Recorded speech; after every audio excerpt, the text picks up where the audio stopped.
Welcome to the Irish Occupational Therapy podcast, hosted by me, Jen Trechek. And me, Irene Rutledge. This podcast is dedicated to exploring the world of occupational therapy, sharing the latest research and techniques and providing insights into the many ways that occupational therapy can help people of all ages live more fulfilling and meaningful lives. Whether you are a practicing occupational therapist, a student of occupational therapy, or simply curious about this fascinating field, this podcast is for you. We'll be interviewing experts in the field, sharing stories from the front lines of occupational therapy practice, and providing tips and advice for anyone looking to get the most out of their therapy. So sit back, relax, and join us on this exciting journey into the world of occupational therapy in Ireland. A warm welcome to Sarah English from Flourish Yoga. Sarah is a senior occupational therapist in a trauma-based practice. Today we're going to talk to Sarah about the area of burnout, the impact that it has on our nervous systems, mind-body connections, and also the importance of work-life balance. This is going to be very helpful to us all. Sarah, just give us a little bit of background about your Flourish Yoga practice. You're a qualified yoga instructor and OT working in the area of trauma. How do you combine your skills and how do the skill sets of each of those areas complement each other? Hey, first of all, thank you for having me. That was a very nice welcome. So yeah, it's funny because the yoga element and OT element, I suppose, started out very separate. So my own yoga journey was very much born from a place of burnout, as you mentioned, and yoga, I suppose, really offered me a way to manage work stress and ultimately self-regulate. So at one point I actually wanted to leave OT and become a full-time yoga teacher, thinking like this is the answer to a stress-free life. But turns out now that's not the case. And thankfully, fast forward now, I'm working in a trauma-based service and as a yoga teacher. So I think I've found a lovely balance of both. Mm-hmm. So as you mentioned, both skill sets, they actually really complement each other and they're now highly intertwined in the work that I do at the minute. So working as an OT in a trauma-based service, what does that really look like? What does that mean? My practice now is heavily influenced by Dr. Bruce Perry's neurosequential approach. And I know when I heard that word the first time, I thought, well, what does that word even mean, neurosequential? But in a nutshell, to, I suppose, put it into more of a understandable language, really, it's Perry talks about how in order to be able to connect and reason and access our cortical thinking brain, we really need to be connected with one another. So that kind of relational science coming in heavily there. But in order to be connected, we need to be to some extent regulated.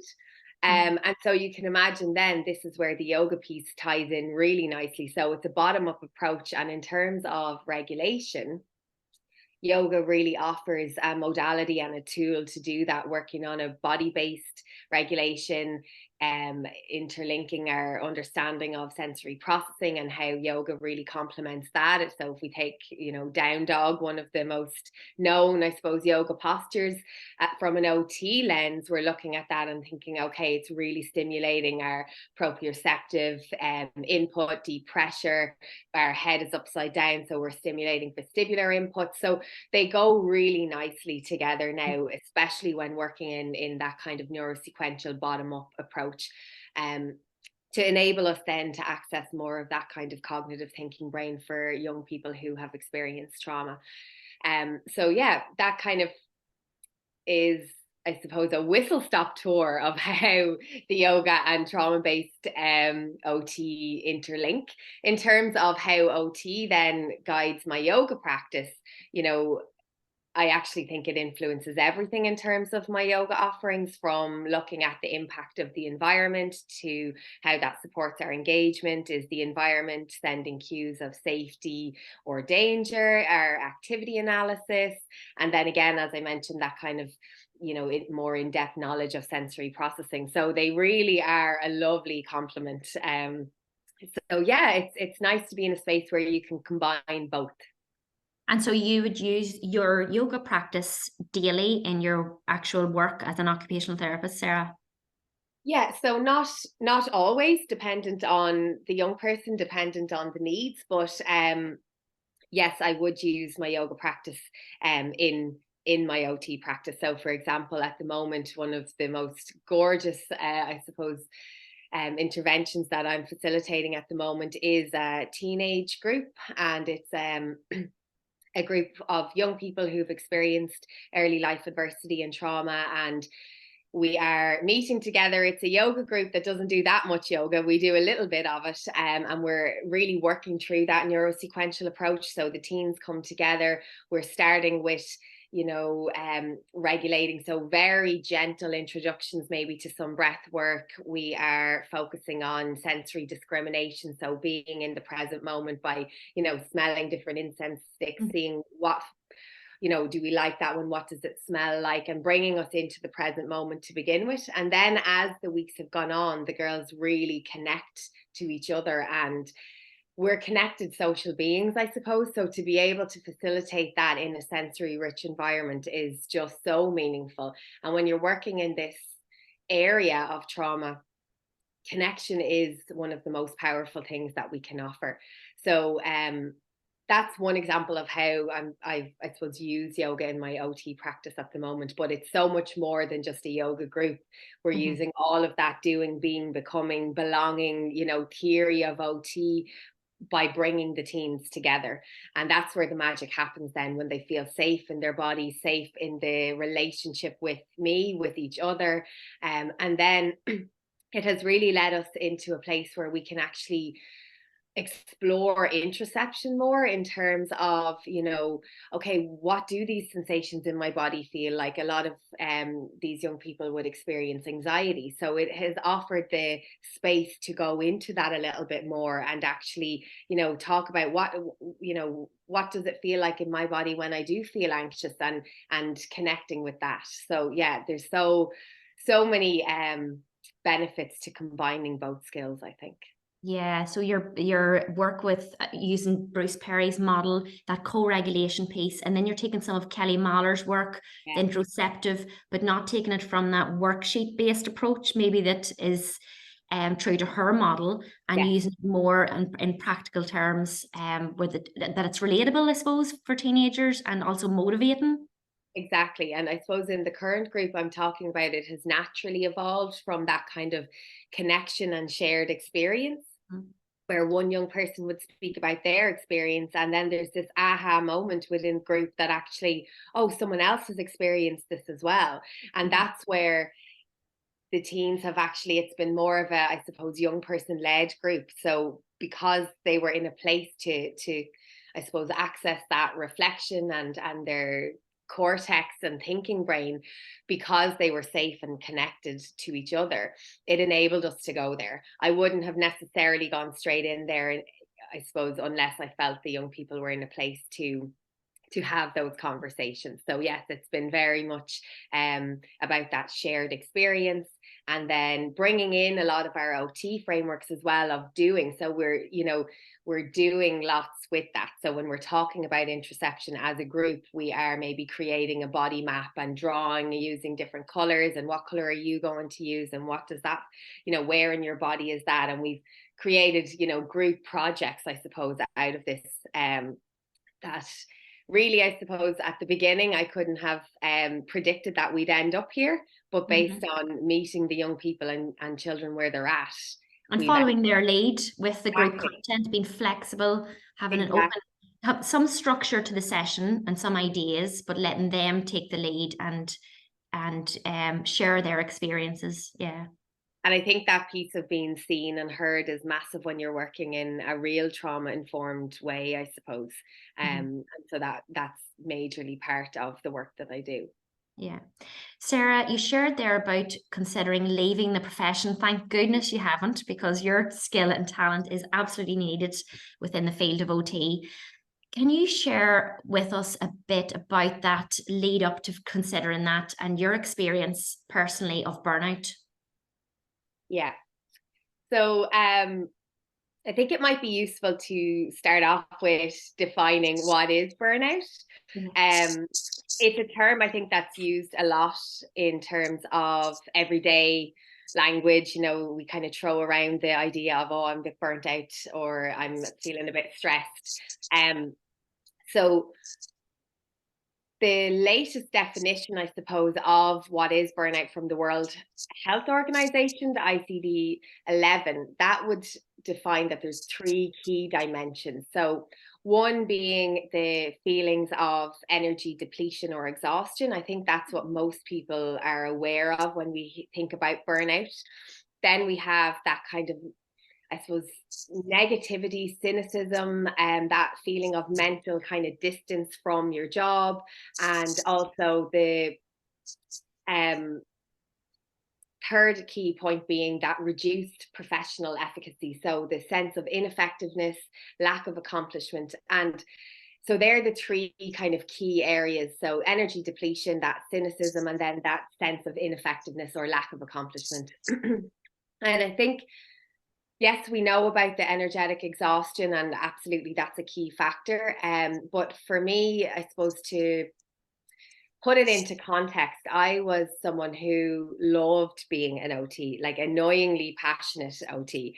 And I remember, you know, being in my 20s and being out, and someone would ask, like, oh, what do you do? And I would be this person who would say, you know, well, pull up a stool and wait till I tell you all about OT, because it is, I suppose, such a, you know, a wonderful profession. I wanted to spread the good word, especially when there's a kind of lack of understanding. And my friends would say, oh, would you not just say it's like a physio? I would be thinking, absolutely not. We need to tell them exactly what OT is. So I'd be there for 2 hours explaining to somebody what we do. So I went from being this, I suppose, happy, clappy OT to really waking up filled with dread and with lots of sensations of anxiety. I became quite negative in work, where all I could really see were the problems and, you know, the issues, and very difficult to be in that kind of solution focused mindset, because I was stuck in this, I suppose, negative cycle and narrative of hopelessness and no kind of, I suppose, no choice. You know, I felt really trapped in the role that I was in. And then I suppose the third element really impacted me in terms of that sense of ineffectiveness. So that, I suppose, being a really passionate OT, I was very attached to my identity as an OT. And so to then have this kind of disconnect from my role and to feel so, I suppose, ineffective really had a significant impact on my well-being. So I felt being an OT was my vocation. It offered me such a sense of purpose and job satisfaction. It was a major part of who I was. And then so to feel, I suppose, so ineffective, so stuck, so negative about my role, it was a really, really hard place to be.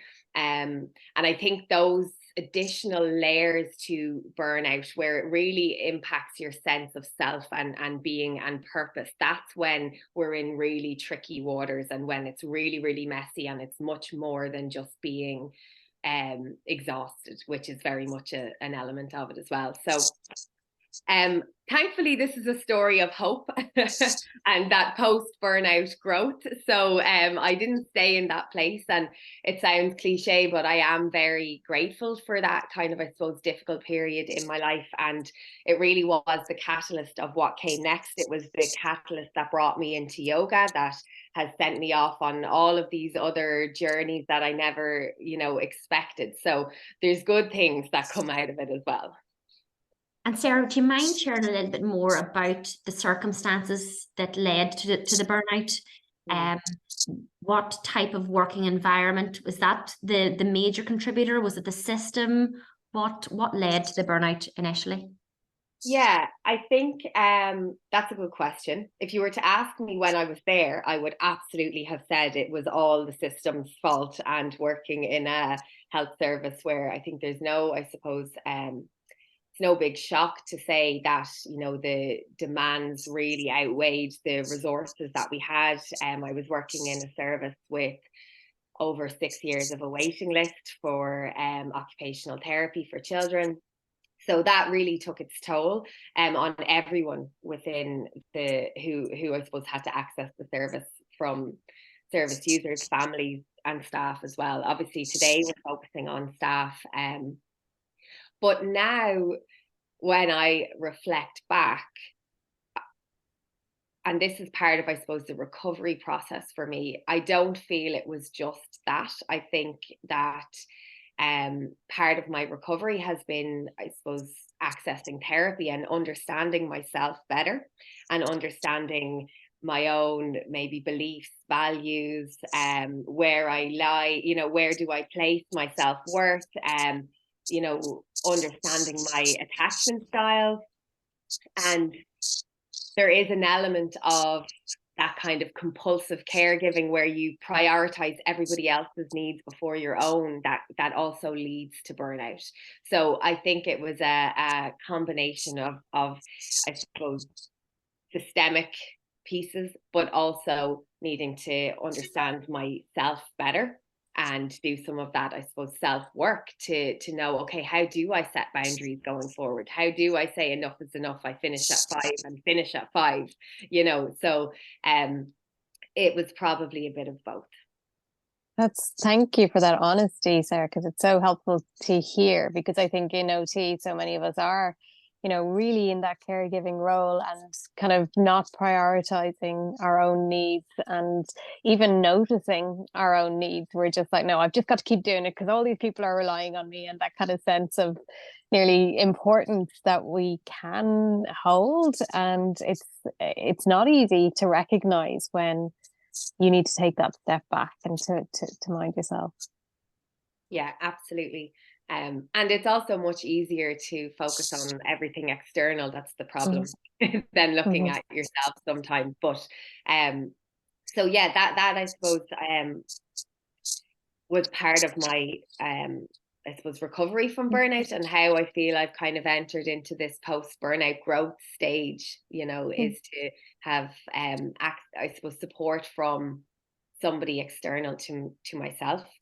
And I would have accessed that from the Employee Assistance Programme, EAP, which all HSE employees would have access to anyway, but many organisations have their own version of that, and it's a free basically counselling service, and I could not recommend it anymore for anyone working in roles where they're feeling burnt out or struggling with something, whether it's personal or professional, because we don't get much free in life, but that is one thing that we do have access to, and I would highly recommend. And for anyone who's a member of the AOTI as well, they've started an employee assistance program for OTs. Again, access to free counselling support. So helpful. I'm just wondering, you know, when you were experiencing that situation in work, is there anything that anybody could have said or done that could have changed the course for you or the direction that you were heading in? Would you have been able to hear that? Would I have been able to hear it? Being completely honest, probably not, because I was getting a lot of advice from everyone, particularly at home, in terms of, you know, I think when you're burnt out, it not only affects your work life, but it affects your personal life as well. So I think in terms of what helped, I've done a lot of, I suppose, research in terms of, you know, what is the research saying and where does my own experience map onto this? So I'm not sure if you've heard of Nick Petrie, I think is his name.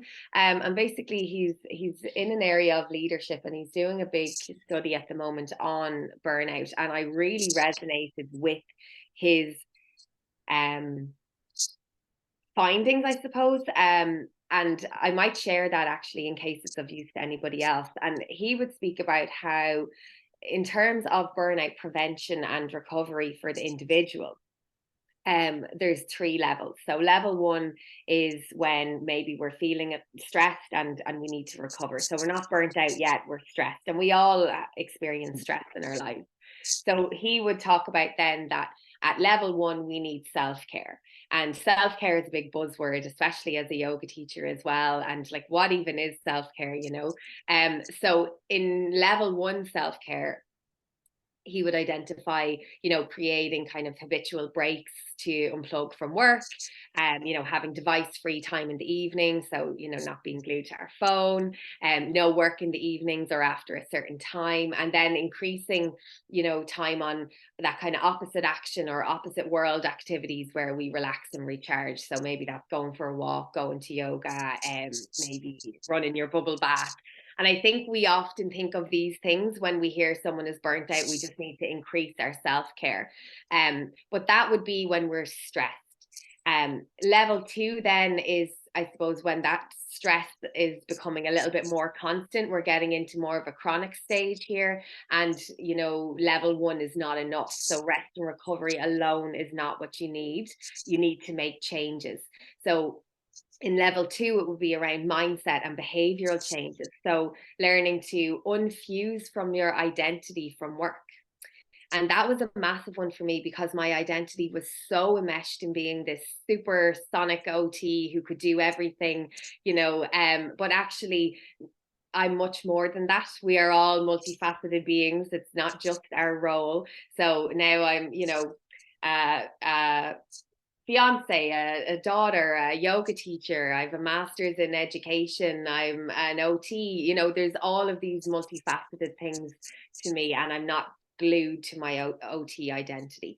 Then not putting yourself last all of the time, which is easier said than done, especially when we're in these caregiving roles, and establishing firmer boundaries between work and home, and then learning to say no without guilt. So they would be all in the level 2 kind of mindset behavioral changes. And then also having an honest conversation with your manager about the situation and how you are feeling, how you're coping or not coping within work. So they would all be level 2 supports and strategies. For me, it got to the stage where I was at level 3. I really feel I was very much burnt out, hitting all the key dimensions of the 3 areas. And at level 3, this is where we need deep reflection and life changes. So once people are burnt out, level 1 and level 2 are not enough. We need maybe to find someone external to us, a coach, a counselor, therapy, to help make sense of our situation. So to help reflect on, why did you burn out? So I mentioned previously, you know, what are your beliefs, your behaviors, your workload? What is the culture that you work in? What is your attachment, you know, styles? So all of that comes into this level 3 piece. And then really reevaluating whether you're in the right job. Are you in the right service, the right company, the right career?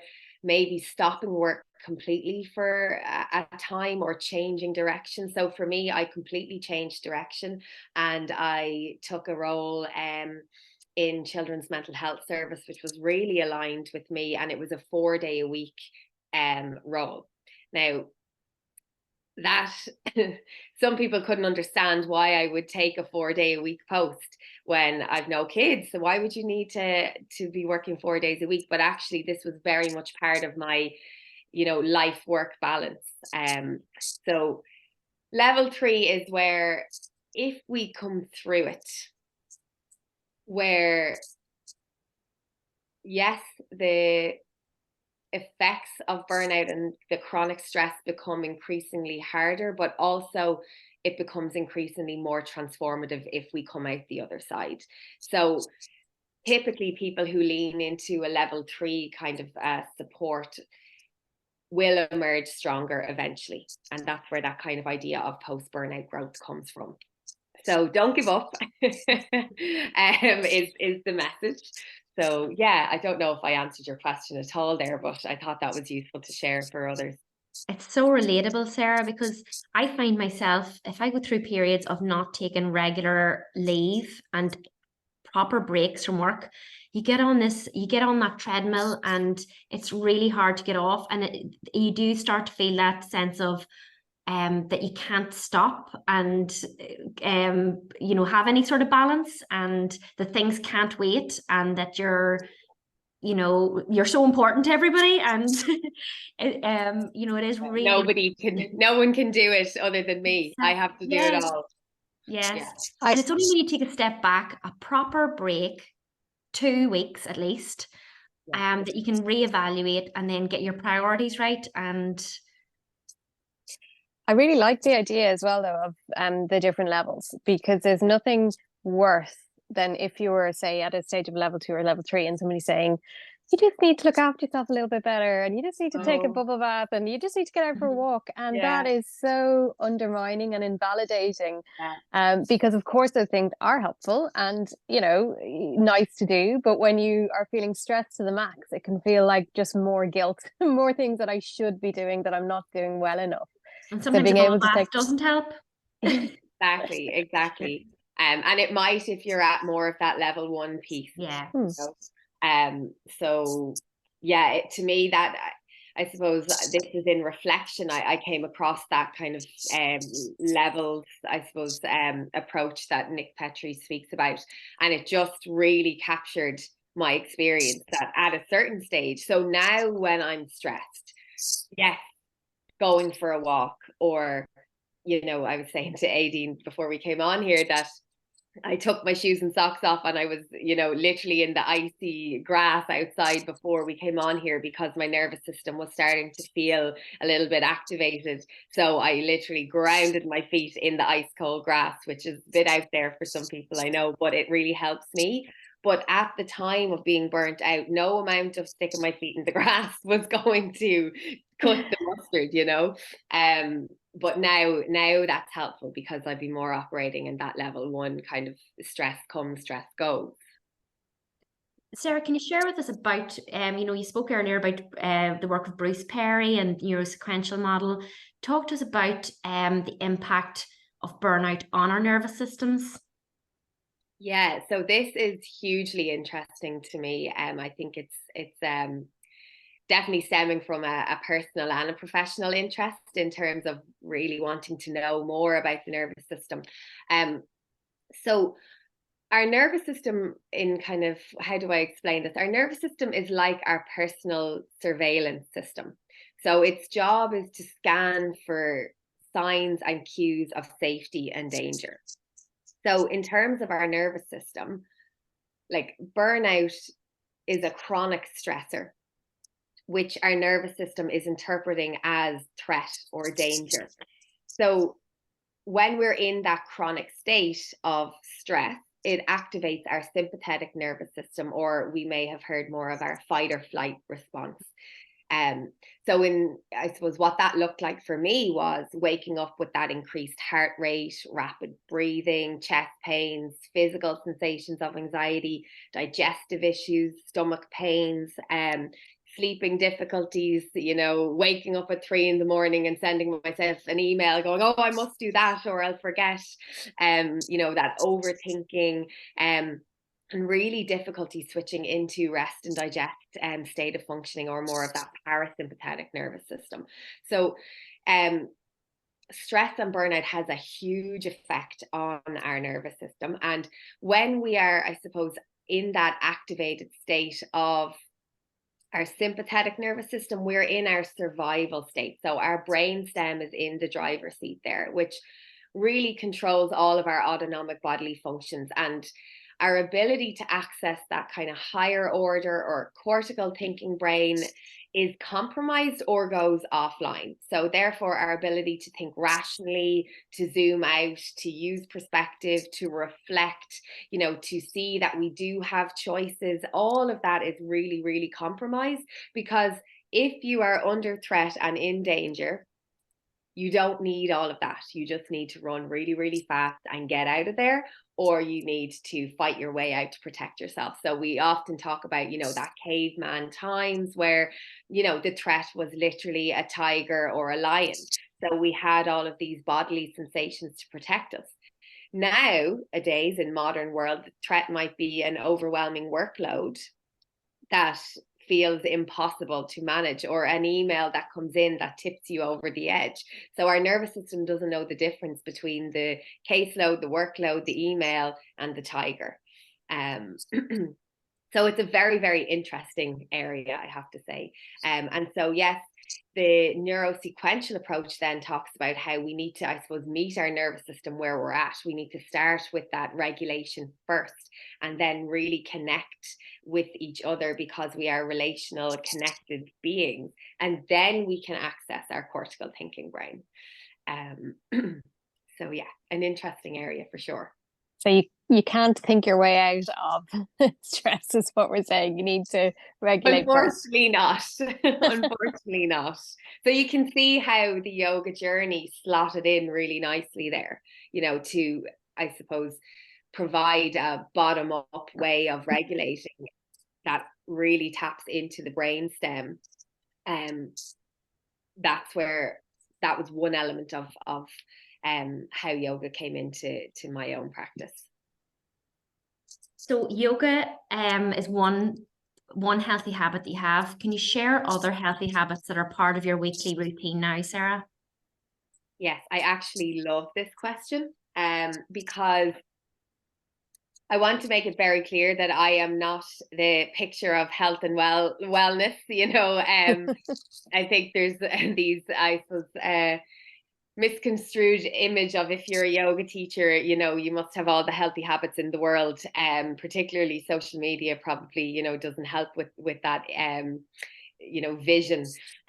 So yes, I practice yoga. I meditate, as I mentioned. I ground myself, in the grass. But in the last couple of years, one of the healthiest habits that I have developed is to slow down and to allow myself to rest. And I know I'm probably not alone in thinking, I used to feel that I needed to earn my rest. Now I ask myself, have I rested enough to work? And that is really game-changing, life-changing when you flip it around like that. So at the weekends, have I rested enough to work? When I'm in work, I give 100%. But when I'm not there, rather than focusing on doing all of the time, I now focus on being. So that might look like allowing myself to sleep in on a Saturday morning with no guilt, or, do nothing on a Saturday night, rather than running around like a mad woman cleaning the house or doing all the bits that we feel we need to do. So, I think that life-work balance is my priority right now, rather than actually something particularly that I do. It's more shifting that perspective. And even I change it around intentionally. We always say work-life balance. Why does work come first? Love it. I love the saying, we are human beings, not human doings, and really one to pay attention to. And the guilt with resting, because productivity is how we seem to be measured in society a lot of the time. It feels like it's, what are you, what do you do, what can you contribute? But I really, turning it around and saying, actually rest is an occupation. Rest is you looking after yourself and giving yourself the capacity to do the things that you do need to do or want to do, is fab. I love that approach that you're taking, Sarah. So sometimes you have to learn it the hard way. Sarah, you've shared really practical strategies with us that we can use now as occupational therapists and really reflect on our day-to-day practices and habits. Thank you so much for joining us on the Irish Occupational Therapy podcast. Thanks a million. Thanks, guys. That's all for today's episode on the Irish Occupational Therapy podcast. We hope you enjoyed our discussion and found it informative and engaging. If you've any questions or comments, we would love to hear from you. You can email us at irishotpodcast@gmail.com or connect on Instagram or Facebook. And remember to subscribe to our podcast so that you never miss an episode. If you found this episode helpful, please leave us a review on your preferred podcast platform. Your feedback is important and helps us to improve the show, so please do leave it. Thank you for listening to the Irish Occupational Therapy podcast, hosted by myself, Jen Trechek, and myself, Aileen Rutledge. We look forward to sharing more insights and knowledge with you in future episodes. Until then, take care.